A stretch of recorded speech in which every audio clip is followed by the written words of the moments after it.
J'ai tellement fait de posts sur Inao pour soutenir le fait qu'il devait être impérativement titulaire dans l'équipe type de la Côte d'Ivoire.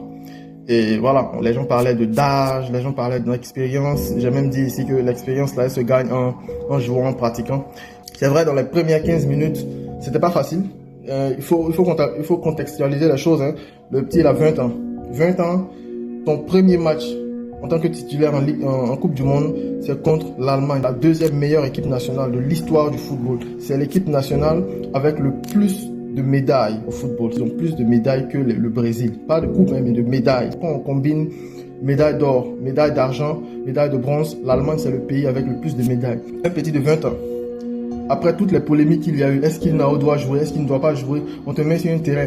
Et ce match, ça pouvait être un match piège pour Inao, hein, parce que s'il avait fait un mauvais match, ça allait consolider les arguments de ceux qui disent que le petit n'est pas expérimenté, qu'il devrait s'asseoir sur le banc. Donc il y avait déjà la pression, il y avait cette pression-là, donc c'est normal que le petit il rentre, les 15 premières minutes c'est un peu difficile, mais à partir du moment où il a commencé à se retrouver, on a vu que ce que ça donnait. Il a pris des risques, il a fait des sorties de balles vraiment importantes pour la Côte d'Ivoire. Vraiment, il a fait un très grand match et c'est pas une surprise pour la plupart des Ivoiriens.